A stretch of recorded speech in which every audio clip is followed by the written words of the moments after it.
Untuk mempersingkat waktu sebelum acara seminar hari ini dibuka, maka perkenankan saya sebagai pembawa acara untuk membacakan susunan acara kali ini. Acara yang pertama, pembukaan.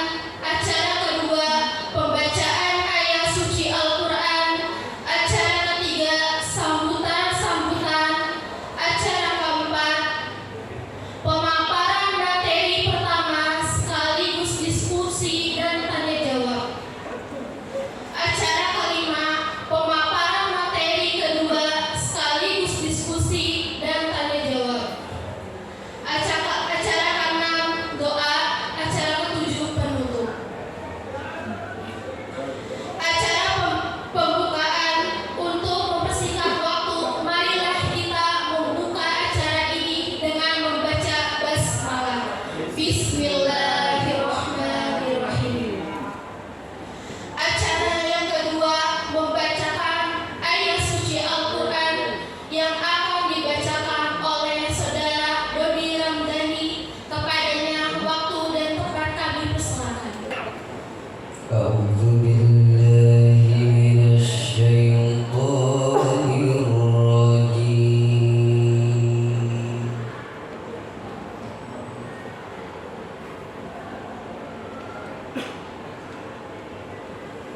بسم الله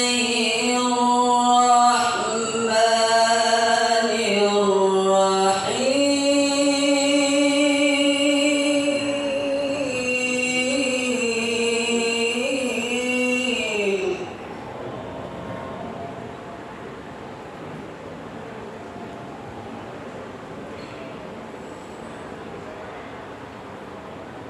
قد أفلح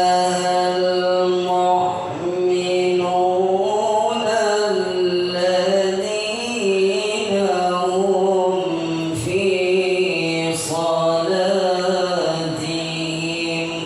خاشعون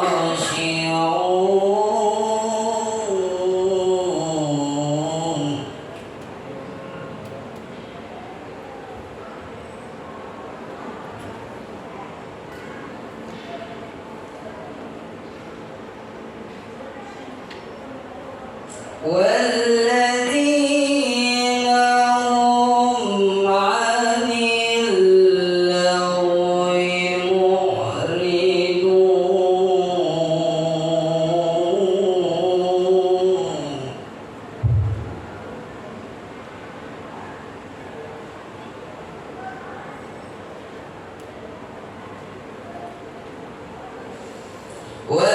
والذين هم للزكاة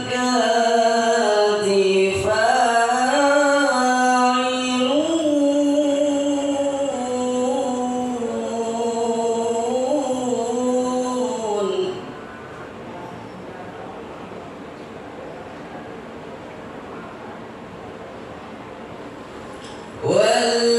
والذين هم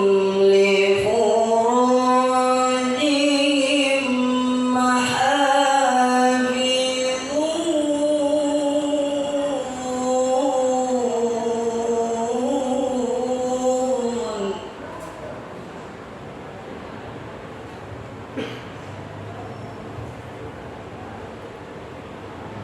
إلا على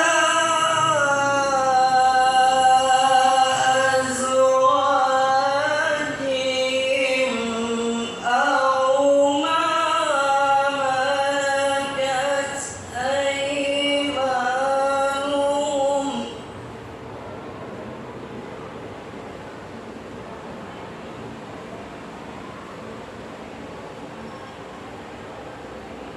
أو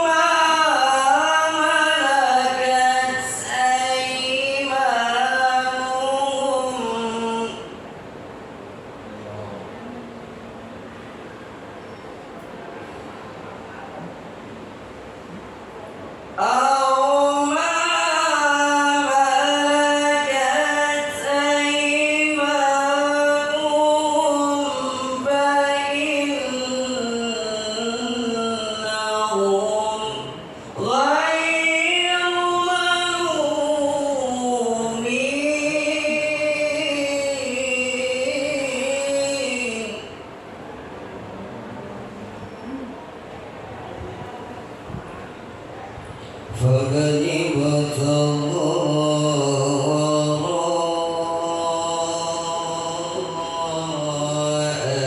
ذلك فأولئك هم العادون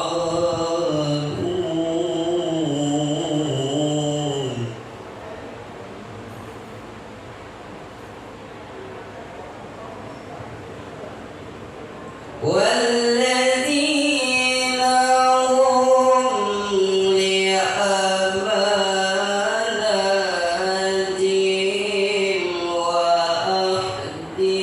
وعهدهم راعون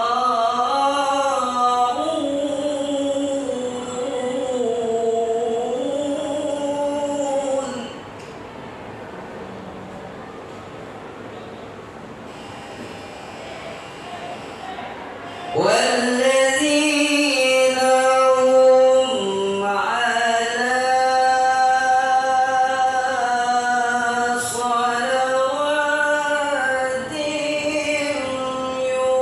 على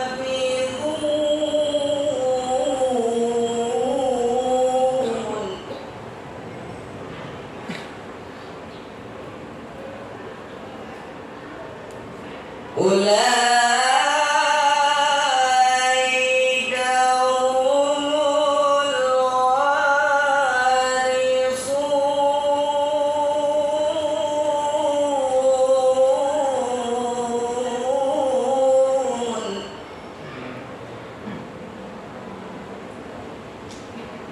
والذين هم على صلواتهم يحافظون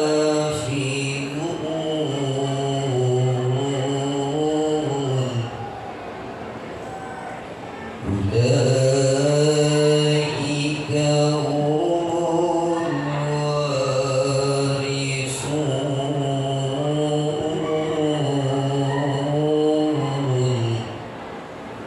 صدق الله العظيم.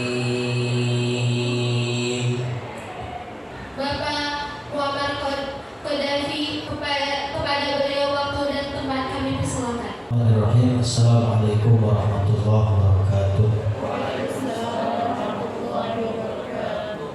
Alhamdulillahirabbil alamin wa bihi nasta'inu ala umuri dunya waddin.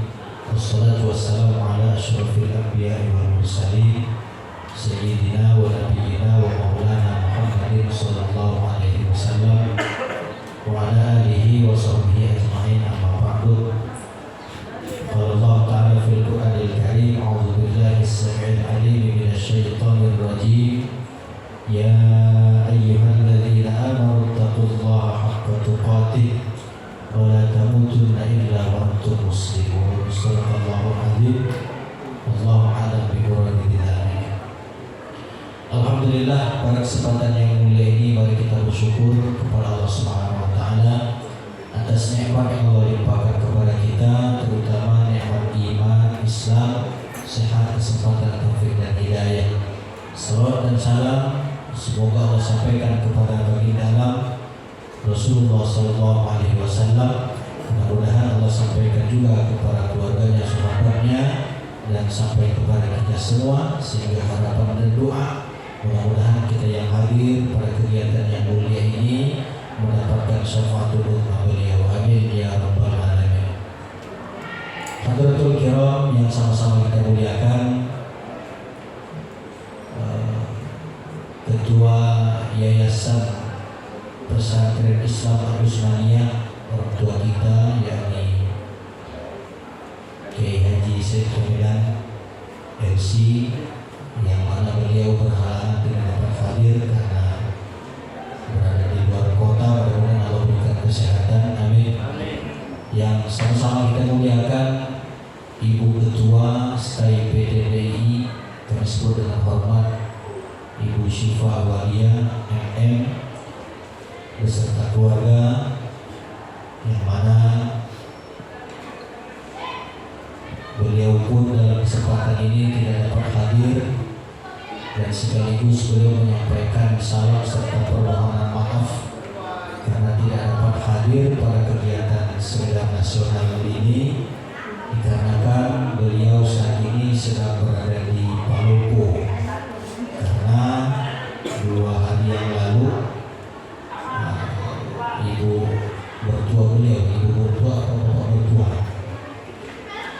mertua beliau dalam kondisi sakit sehingga beliau dan suami beserta anak-anak berangkat ke Palopo, dan beliau memberikan amanah kepada kami selaku wakilnya ya untuk menghandle daripada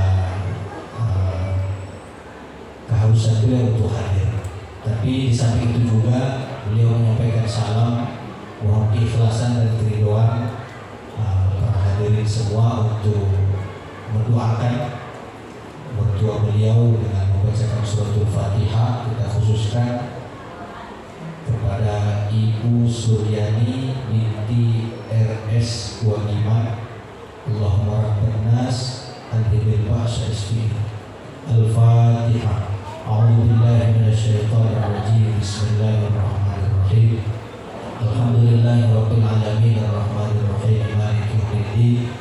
Iyyaka na'budu wa iyyaka nasta'in ihdinas siratal mustaqim. Shiratal ladzina an'amta 'alaihim ghairil maghdubi 'alaihim waladdallin. Amin. Terima kasih atas doanya. Yang sama-sama kita mulaikan juga tamu kita, ya pemateri tercinta kita, yakni pemateri pertama Bapak Dr. Indra Martian Permana MAG, karena beliau alhamdulillah sudah berada di tengah-tengah depan kita. Terima kasih Pak Dr. atas kesempatannya, mudah-mudahan Allah berikan kesehatan, amin. Yang sama-sama kita muliakan pemateri kedua, dosen favorit Pokja, Bapak Ustaz Muhammad Kusnandar MPD, Masyaallah ya. Beliau sepertinya tadi agak terburu-buru, biasanya pakai dasi, jadi lupa sepertinya pakai dasi. Alhamdulillah, beliau juga selaku pemateri kedua sudah hadir. Terima kasih Pak dosen. Yang sama saya kemuliakan juga segenap jajaran struktural stay PTDI, Phuket Akademik, Phuket Kemahasiswaan, Bapak Ustaz Arif Eksosi ambil hadir.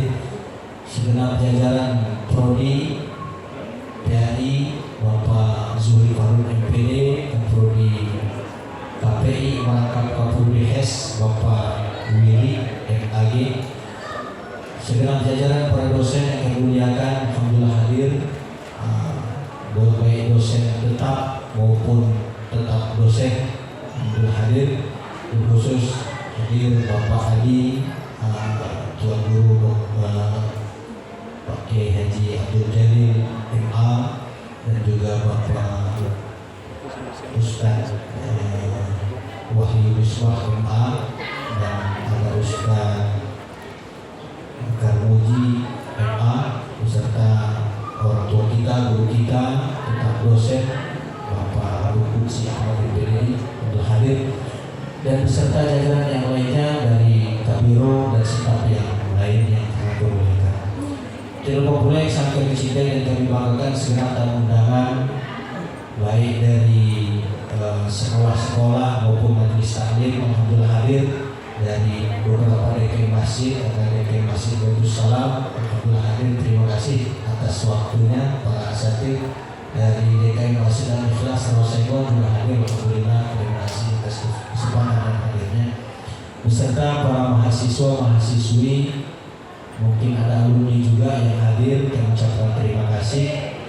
Sudah meluangkan waktunya kepada hadirin sekalian untuk mengikuti acara seminar nasional STPTDI. Temanya adalah humanisasi orang tua dalam membentuk karakter anak, perspektif pendidikan Islam. Dari PAI, kami ucapkan terima kasih banyak kepada semua yang sudah hadir. Namun di samping itu juga kami menyampaikan permohonan maaf barangkali tentunya banyak kekurangan, kekhilafan, baik dari menerima para tamu undangan ataupun suguhan ataupun tempat dan lain sebagainya. Ya, kami mengucapkan permohonan maaf. Selanjutnya terkait dengan sebab diangkatnya tema ini berbicara tentang humanisasi, yakni memanusiakan manusia, dalam arti untuk membentuk generasi penerus kita yang memiliki karakter Qur'ani, yang karakter takwa, kemudian karakter mahabbah, ikhlas dan seterusnya. Dan itu cuman akhir-akhir ini kita dilema, memang terlebih setelah pandemi sangat dilema terkait dengan perkembangan anak-anak kita, terlebih kalau di sekolah hitungan jam saja, tetapi di lingkungan rumah masing-masing banyak perubahan karakter. Dilemanya seperti apa, hadirin para peserta seminar nasional semua? Di satu sisi kita dituntut untuk membentuk karakter anak-anak kita itu dengan tegas, dengan baik dan dengan kontinu. Tetapi di satu sisi juga kita dibutuhkan dengan hukum, karena saat ini main tangan itu bermasalah. Jadi mendidik anak itu tidak boleh kita main tangan. Hari Rabu kemarin persis saya mendapati penyuluhan dari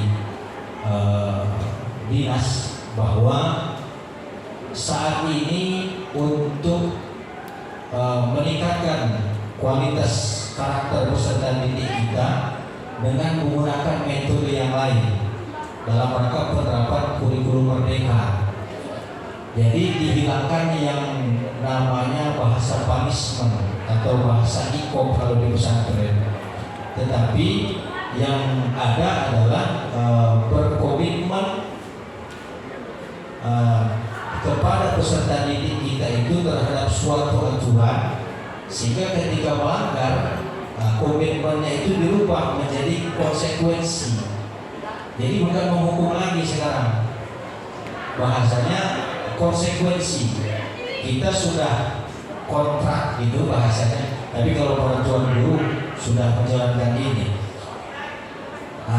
Di situ saya mendapati pembahasan itu oleh dinas bahwa kontrak kepada peserta didik sehingga atau kepada anak kalau kita realisasikan dalam rumah tangga kita, bahwa kalau kamu main HP contoh melewati batas, maka ini konsekuensinya. Ya mungkin harus mencuci baju atau dan seterusnya. Jadi bukan lagi pakai tangan.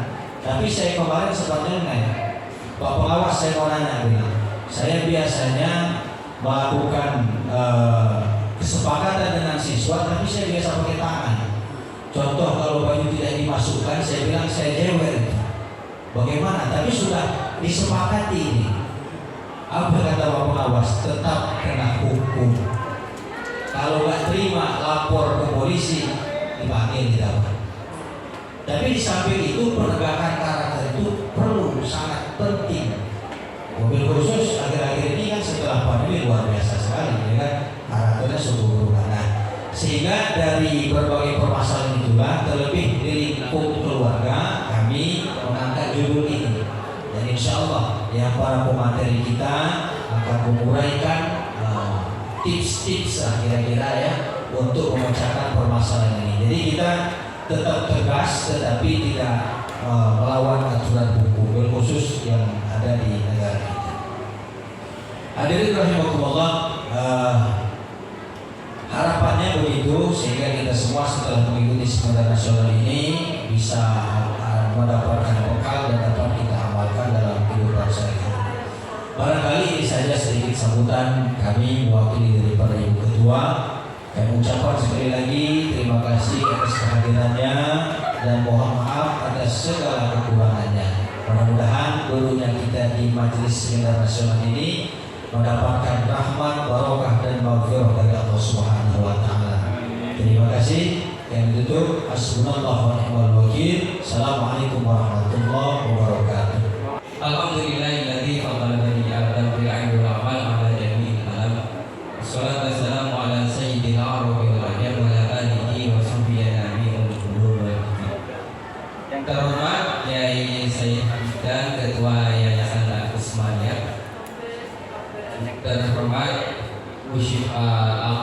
SDDI SDFM selaku ketua STAI PTDI.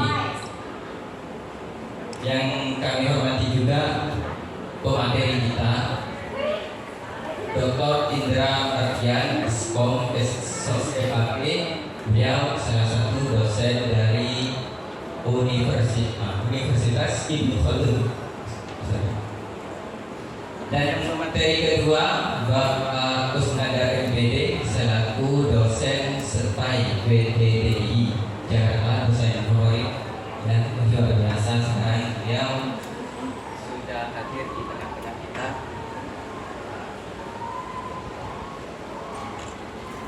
Tes. Dan yang kami hormati dan saya juga berterima kasih kepada dosen tamu undangan, terus juga selaku mahasiswa eksekutif semua yang berkenan hadir.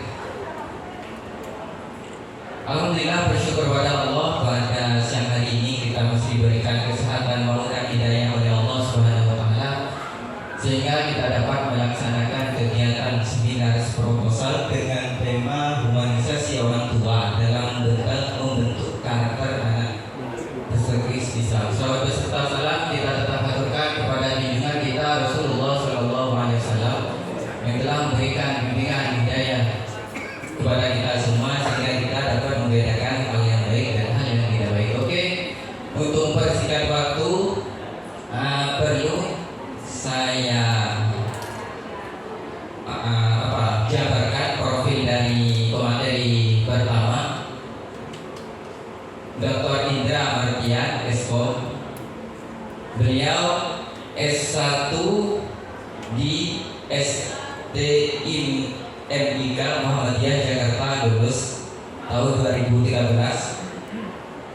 S1 lagi di STAI Indonesia, lulus 2020, jurusan Komunikasi Penyiaran Islam. S2-nya di Universitas Islam Jakarta, 2016 lulus beliau.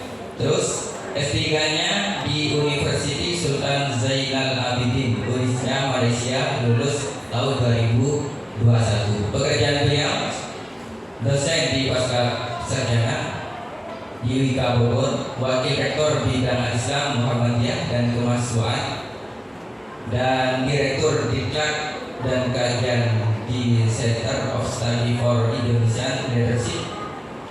Terus yang terakhir direktur Islam Product and Television. Bahasa Inggris nih kayaknya. Pemateri yang kedua, insya Allah nanti saya bacakan.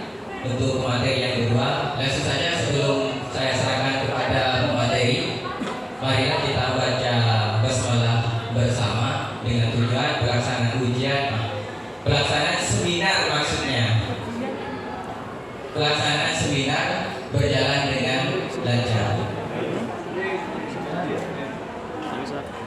Bismillahirrahmanirrahim. Oke, untuk selanjutnya saya serahkan kepada Dr. Indra untuk menjabarkan materinya. Monggo, Bapak.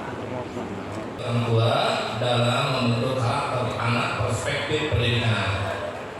Nah, ini bahasanya seperti bahasa orang pendidikan ya. Kalau orang pendidikan, kalau misalkan Pak Kusnandar tepat lah ya, karena beliau S1, S2 pendidikan sehingga tepat nanti. Kalau undangannya kepada Pak Eko sih tepat karena S1, S2, S3-nya pendidikan. Terus kemudian Pak yang lainnya mungkin dosen-dosen pendidikan tepat ya. Nah, ketika undangan ini sampai kepada saya ingin memberikan perspektif yang lain dalam perspektif pemikiran Islam dan peradaban Islam. Nanti soal pendidikan beliau saja ya, yang membahas secara detail terkait dengan humanisasi orang tua dalam membentuk karakter anak, perspektif pendidikan Islam. Saya ingin membahas dalam aspek pemikiran Islam dan peradaban Islam. Ya, biar match ya. Yang pertama, saya ingin membahas yang terkait dengan definisi humanisme. Humanisme itu apakah bagian propaganda Barat atau memang berasal daripada Islam? Humanisme sebagai ajarannya, humanisasi sebagai prakteknya, ya. Maka apakah itu berasal dari Islam atau memang ajaran berasal dari Barat? Maka kita telah satu-satu ya.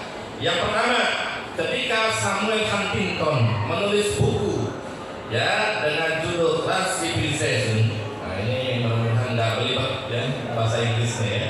class civilization atau benturan peradaban, maka kita dunia Islam akan mengenal terkait dengan the civilization of capitalism, dan yang kedua adalah civilization Islamic atau Islamic civilization.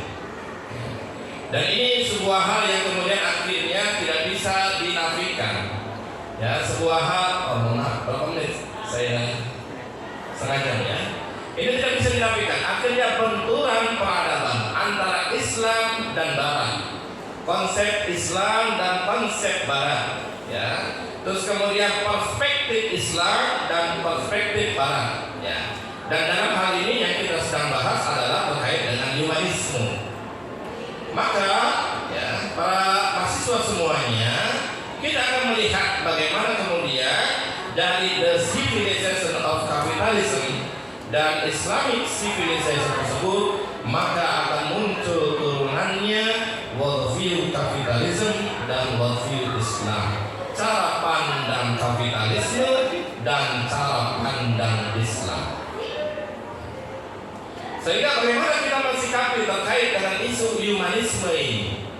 Humanisme orang tua, maknanya atau humanisasi atau tadi yang dikatakan oleh Phuket 1, ya, memanusiakan manusia, gitu ya. Nah, lalu bagaimana kita memandangnya dalam perspektif Islam? Ini yang paling penting, karena kita sebagai Muslim tentunya, ya, sebagai Islam, kita tidak ingin kemudian isu terkait dengan humanisme itu kemudian diperspektifkan dalam cara pandang Barat atau dipraktekkan sesuai dengan teologi Barat. Kita tidak ingin. Maka kita coba letakkan, ya, dasar sehingga teman-teman mahasiswa ini tahu, ya, kita ini hari ini memandang apapun dengan sudut pandang Islam.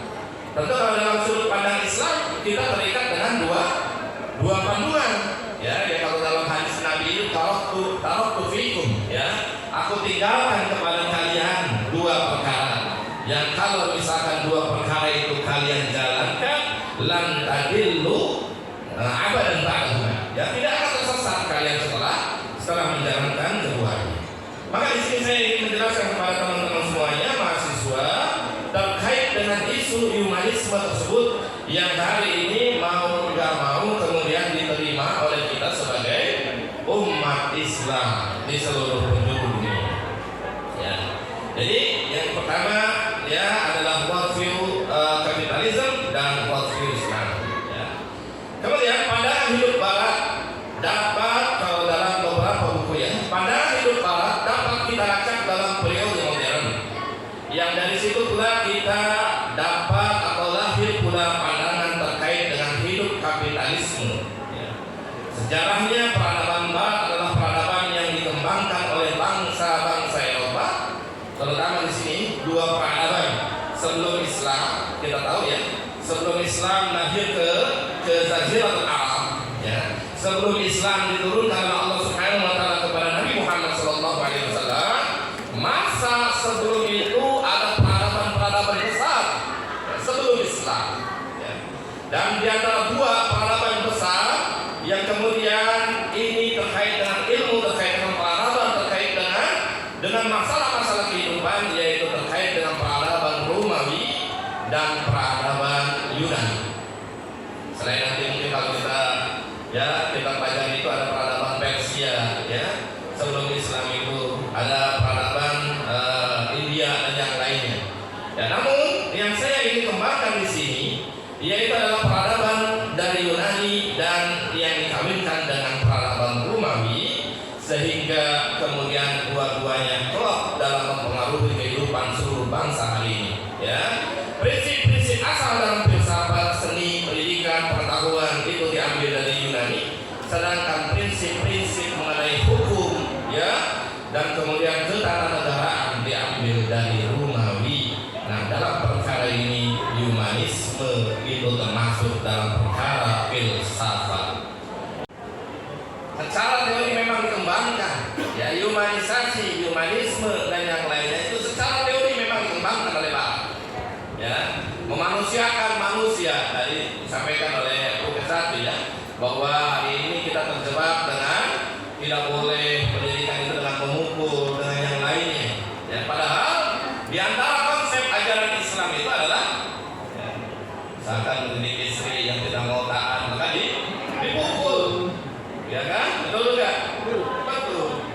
dengan pukulan yang tidak menyakiti.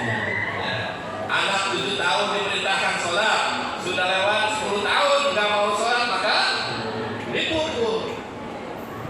Nah kalau kita definisikan humanisme sebagaimana definisi orang-orang Barat, maka ajaran Islam akan terhapus dengan definisi humanisme tersebut. Ya. Ajaran Islam akan terhapus dengan definisi daripada humanisasi tersebut. Ya. Nah, lalu ya, apakah humanisme itu bagian dari worldview? Apakah humanisasi itu bagian dari cara pandang? Maka kita bisa melihat dari beberapa pendapat ya pada abad ke-20 ya, banyak ulama yang kemudian yang memberikan pendapat terkait dengan apa itu worldview. Di antara yang misalkan ada ya Abu Ala al-Maududi ya, beliau mengatakan worldview adalah Islamic nazariyah ya, Islamic vision, yang berarti pandangan hidup yang dimulai dari konsep keesaan Tuhan atau syahadah yang berimplikasi pada keseluruhan kegiatan manusia di dunia ya, the process of Islamic revolution ya, ini dalam bukunya The Process of Islamic Revolution. Pikiran dari Malaysia ini, kalau di Malaysia biasanya terkenal ini Syekh Naqib Al-Atas itu karena merupakan dianggap sebagai ideolog dari pemikir-pemikir atau ideolog dari orang-orang yang hari ini sebagai kategorikan sebagai radikal, gitu ya, Syekh Naqib Al-Atas tersebut, ya. Dan itu Syekh Naqib Al-Atas ya mengajarkan beberapa prinsip-prinsip terkait dengan Islamic worldview tersebut di kampus IUM, ya, di Istanbul, di Kuala Lumpur. Dan beliau mengatakan bahwa ya worldview Islam itu dengan ya al-Islam li'al-wujud, yang berarti pandangan Islam tentang realitas dan kebenaran yang nampak oleh mata hati kita dan yang menjelaskan hakikat wujud. Oleh karena apa yang dipancarkan Islam adalah wujud yang total, maka worldview Islam berarti pandangan Islam terkait dengan al-wujud. Ini dalam bukunya ya, to the Metaphysics of Islam and Exposition of the Fundamental Element of the Worldview of Islam is Kuala Lumpur. Ya. Jadi mahasiswa semuanya, ya. Jadi saya tanyakan sekarang, ya, ketika sudah kita memahami terkait dengan definisi worldview, ya, saya tanyakan, apakah humanisme itu bagian dari worldview atau cara pandang atau bukan? Coba mahasiswa, ya, mana yang bisa angkat tangan? Apakah humanisme itu bagian dari cara pandang? Ya. Kalau memang bagian dari cara pandang, maka sangat mungkin berbeda antara cara pandang Islam dengan cara pandang Barat. Kalau humanisme itu bagian dari worldview, ya, maka akan sangat kemungkinan berbeda-beda, ya. Kemudian turunannya juga akan berbeda-beda. Ketika dalam perspektif Islam seperti ini, dalam perspektif Barat seperti ini. Nah ini seperti itu ya. Coba tunjukkan mahasiswa PAI, tunjukkan mana? Oh PAI 1, yang Afwan, yang Iwan, PAI, oh 2, PAI 3, 4, 5, 6, 7. Ya KPI ada, KPI. Mahasiswa KPI ada. Emang khusus PAI ini. Ada seluruh mahasiswa PTI atau mahasiswa PTI. Jadi ya humanisme itu bagian daripada Islam atau bagian worldview, ya. Nah, Naqib Al-Atas mendefinisikan terkait dengan worldview Islam itu lebih detail terkait dengan bagaimana kita melihat Islam tersebut. Ya, yang pertama adalah konsep terkait dengan hakikat Tuhan. Yang kedua adalah konsep terkait dengan wahyu atau terkait dengan Al-Quran. Bagaimana cara pandang kita, gitu ya? Bagaimana ketika terkait dengan hakikat Tuhan, cara pandang kita terhadap Allah Subhanahu Wa Taala itu bagaimana? Ya, ya kalau dikaitkan dengan pendidikan anak, ya, kalau dikaitkan dengan peran orang tua dalam mendidik anak, lalu bagaimana konsep ya orang tua tersebut, ya, mendefinisikan siapa Tuhan, siapa Allah Subhanahu Wa Taala.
banyak membaca jurnal terkait dengan bagaimana peranan orang tua dalam mewujudkan humanisasi dalam pendidikan Islam.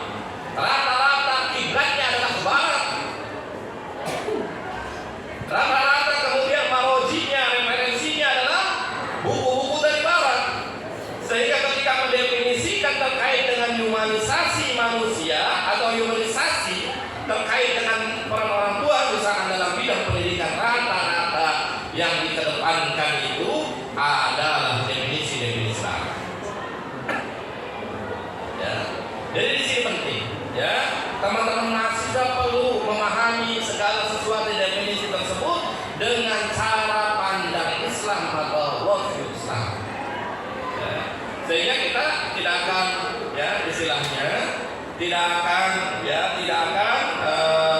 goyah ketika dapat istilah-istilah baru. Misalkan terkait dengan kebebasan, ya. Terkait dengan kebebasan, apa sih yang dimaksud dengan kebebasan? Kira-kira apa definisi kebebasan? Apakah laki-laki berdua pergi ke mall, ya, kemudian berduaan mojok? Apakah maknanya itu definisi kebebasan? Ya.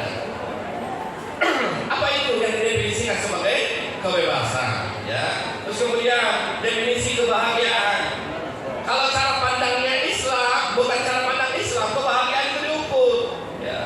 Punya mobil, apalagi punya rumah, apalagi, ya, apalagi, punya apartemen, punya apa lagi? Punya apa lagi? Punya istri 4, gitu ya? Oh enggak ya?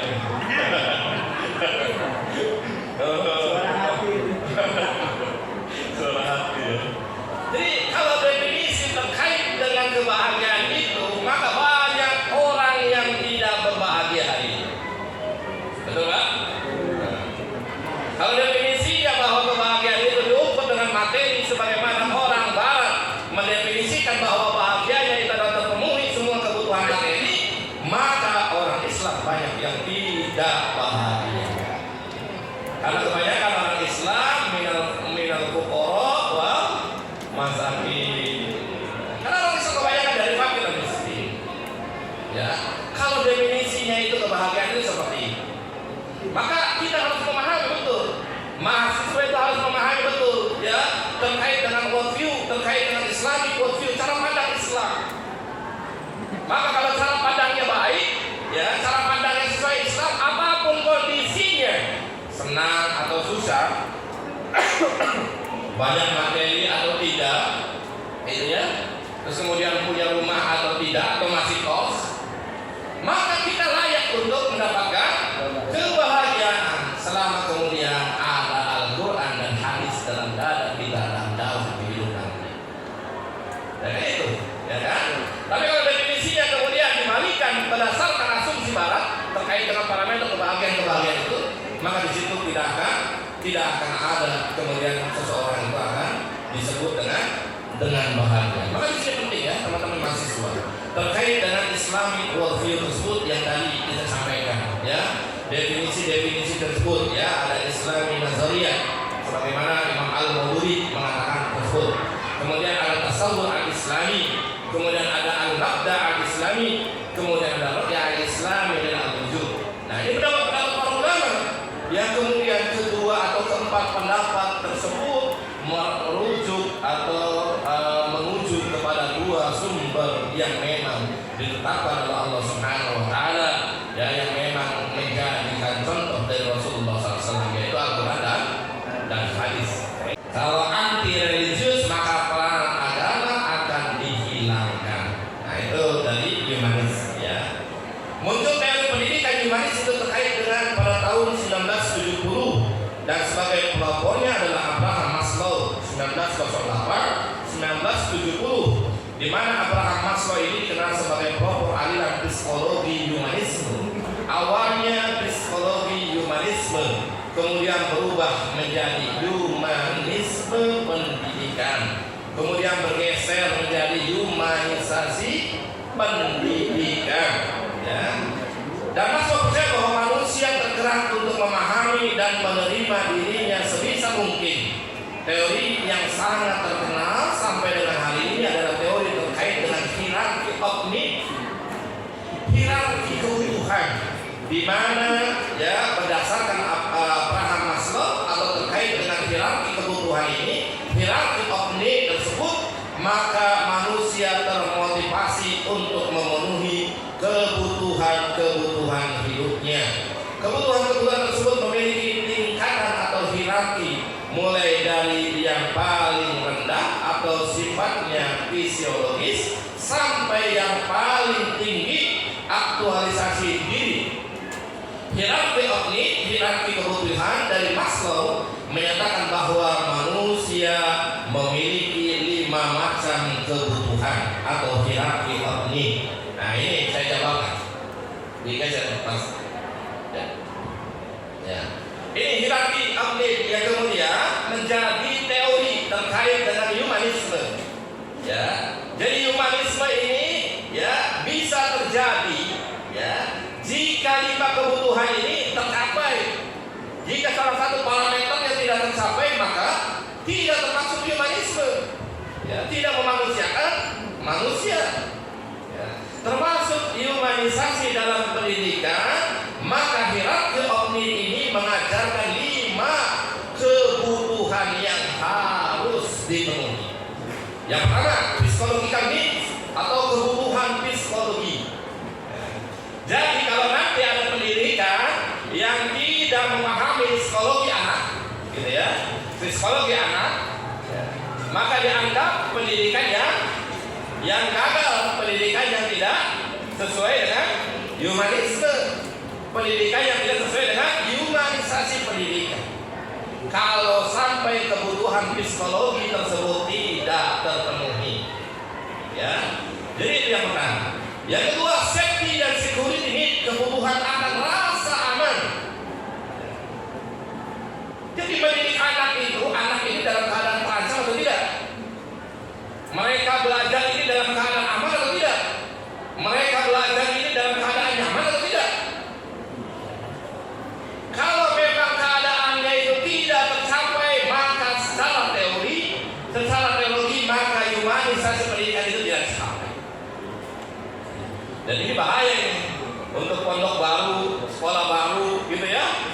Sekolah baru kan biasanya ya saat keadaannya saja, kadang di emperan rumah, gitu ya. Kadang di sini, yang mungkin secara keamanan belum terjadi atau belum terkonsep, ya. Maka kalau kita mengikuti teori humanisme atau humanisasi terkait dengan pendidikan, itu akan tidak memenuhi karena kebutuhannya itu tidak terpenuhi.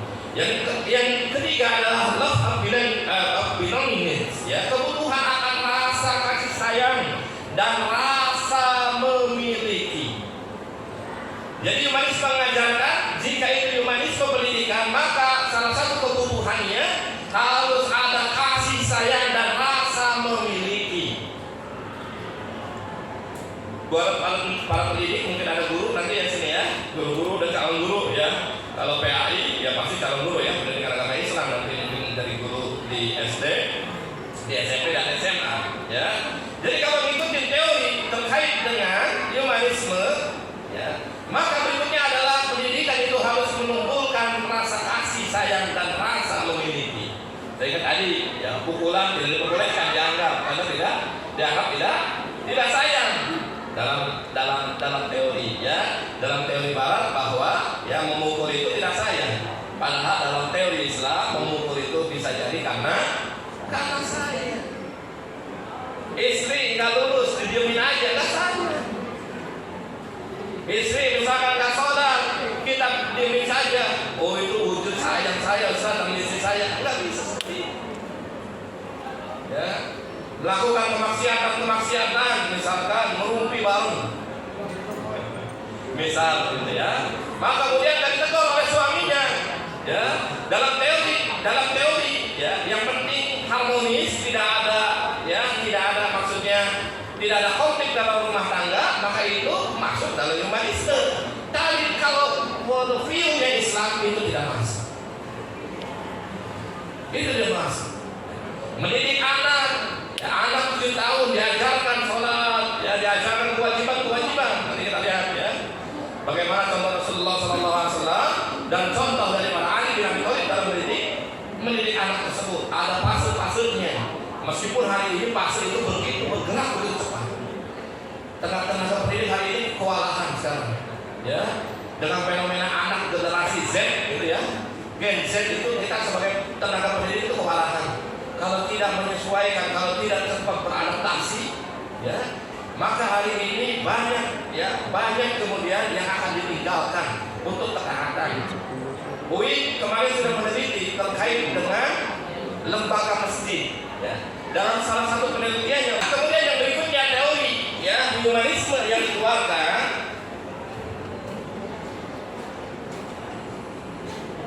oleh Abraham Maslow itu yang keempat adalah extreme need, kebutuhan akan harga diri, dan yang terakhir adalah self actualization, kebutuhan akan adanya aktualisasi diri. Nah, ini yang kemudian digenjot oleh menteri hari ini, ya, menteri pendidikan yang bukan tenaga pendidik, menteri pendidikan yang memang businessman, gitu ya. Sehingga mengeluarkan yang kita butuhkan hari ini adalah self actualization atau kebutuhan akan aktualisasi diri, gitu ya. Sehingga untuk aktualisasi diri itu sekarang dobrak-abrik, ya, kurikulum itu dobrak-abrik. Jadi hari ini yang kuliahnya di ini boleh ambil mata kuliah bidang yang lain karena untuk mengaktualisasikan diri. Misalkan yang PAI boleh ngambil ekonomi, yang ekonomi boleh ngambil terkait dengan hukum dan yang lain-lain. Ya. Karena kebutuhan untuk mengaktualisasikan diri, ya. Nah, ini dalam pendapat ini kita akan setuju. Maka ya teman-teman mahasiswa maupun jamaah yang dirahmati Allah Subhanahu wa taala, maka humanisasi orang tua dalam membentuk karakter anak, kalau kita kaitkan terkait dengan teori humanisasi orang tua dalam membentuk karakter anak, maka kita atau saya bisa mendefinisikan bahwa sama saja atau sama dengan hierarchy of need or children. Jadi apa yang kebutuhan daripada anak itu yang kemudian harus dipenuhi oleh orang tua sebagai pendidik. Dan humanisasi atau humanisme terkait dengan pendidikan yaitu menempatkan bahwa anak itu sebagai subjek dan sebagai objek, ya. Jadi sebagai subjek, ya, kalau misalkan saya kasih contoh, ya, saya pergi ke pasar, ya, subjeknya mana? Hah? Saya pergi ke sebagai predikat, pasar itu sebagai objek atau keterangan waktu. Nah, ini lulus bahasa Indonesia ya. Saya makan buah jeruk. Nah, saya yang subjeknya yang mana? Saya makannya itu predikat buah, objek jeruk. Jeruk keterangan, betul ya, lulus Mbak ya. Terkait dengan SPOK, gitu ya. Subjek, predikat, objek dan keterangan. Nah, di sini saya lihat ada disorientasi antara pendidikan atau antara konsep humanisme, ya, yang dikeluarkan oleh Barat dengan humanisme dalam konsep pendidikan Islam. Dan sini ya, tentunya nanti ya Pak Kusandar, ya, Pak Kiai semuanya yang terlibat dalam pendidikan dan teman-teman mahasiswa semuanya yang memang nanti aktivis pendidikan, maka bagaimana meletakkan humanisasi ini, ya, agar sesuai dengan world view Islam, ya. Saya kasih contoh terkait dengan pendidikan anak-anak Rasulullah SAW, pendidikan anak perspektif Rasulullah dan pendidikan anak perspektif Ali bin Abi Thalib, ya. Kita lihat ya fase-fasenya. Yang pertama, ya, umur anak sekitar 0 sampai 6 tahun, ya, atau 1 sampai 6 tahun. Dan ketika anak umur sekian, maka Rasulullah memerintahkan kita sebagai orang tua harus memberikan kasih sayang, memanjakan dan menyayangi anak-anak kita tanpa membedakan anak satu dengan yang lain. Kemudian umur anak sekitar 7 sampai semakin bertambah umur, maka kemudian cara mendidiknya adalah dengan cara memiliki cara sendiri, seperti yang diajarkan Rasulullah, bahwa anak umur 7 sampai 14 tahun harus diajarkan kedisiplinan dan tanggung jawab. Ketika anak diajarkan kedisiplinan, ajarkan kedisiplinan untuk kehidupan dunia maupun akhirat. Misalkan mulai mengajarkan anak untuk sholat 5 waktu dan kewajiban-kewajiban yang lainnya. Ya, misalkan ini diriwayatkan dalam hadis Daud, ya, perintahkanlah anak-anak kamu untuk mendirikan sholat ketika umur 7 tahun dan pukullah mereka karena meninggalkan sholat ketika mereka berumur 10 tahun dan asingkanlah tempat tidurnya di antara mereka lelaki dan perempuan. Jadi kalau nanti punya anak laki-laki perempuan umur 7 tahun sampai 14 tahun itu sudah harus dipisahkan itu, ya, harus mulai dipisahkan, ya, antara kakak dengan adiknya kalau memang laki-laki dan perempuan, karena memang itu ajaran daripada Islam. Tapi kalau humanisasi pendidikan ala baru bisa jadi nggak apa-apa, satuin aja, yang penting aku. Anak laki-laki dan perempuan nggak usah dipisah-pisahin, yang penting aku. Ya, ukurannya aku. Soal mereka merasa senang, merasa aman, saling melindungi, itu urusan mereka, dan itu memang teori dari humanisme. Tapi dalam Islam itu ada aturannya. Maka tidak semua humanisasi, ya, teori humanisme atau humanisasi bisa dipraktekkan seluruhnya dalam Islam. Kemudian anak sekitar 15 sampai 21 tahun, maka anak seperti ini kemudian alangkah baiknya jika hubungan kita dengan anak dengan umur seperti ini adalah seperti banyaknya atau seperti hubungan antara kita dengan kawan atau dengan teman. Lebih banyak berdialog dengan mereka, ya. Pandangan mereka sudah mulai luas, ya. Pola pikir mereka sudah mulai tajam, ya, sehingga untuk menyalurkan hasrat berpikirnya, untuk menyalurkan kreativitasnya, maka butuh orang tua mendampingi, sering-sering berdialog, ya. Maka saya pernah menyampaikan terkait dengan bagaimana mendidik anak itu menjadi generasi pemilang. Yang pertama, anak-anak kita ini, kalau kita ingin menjadi generasi yang bagus, yang baik, gitu ya. Yang pertama, ajarkan mereka terkait dengan pendidikan akidah yang pertama. Sebagaimana Luqmanul Hakim ketika berpesan kepada anaknya, ya bunayya, ya, la tusyrik billah, inna syirka la dzulmun adzim. Wahai anakku, ya, janganlah kalian berbuat kesyirikan kepada Allah, karena syirik itu adalah kezaliman yang besar. Maka, ya, untuk mengawali, ya, pertemuan hari ini, mudah-mudahan bisa bermanfaat buat semuanya. Aku qouli hadza wa astaghfirullah li wa lakum. Saya muslimin wa muslimat, innahu ghafurur rahim. Assalamualaikum warahmatullahi wabarakatuh. Waalaikumsalam warahmatullahi wabarakatuh. Terima kasih kepada Bapak Dr. Indra yang telah banyak memaparkan tentang materinya berkaitan dengan humanisasi atau humanis. Disiapkan ya untuk peserta nanti ada pertanyaan, mungkin ada undang-undang atau mungkin nanti ada disampaikan kepada pemateri maksimal masing-masing materi 2, jadi dari 4 gitu. Masih semangat nih, semangat ya.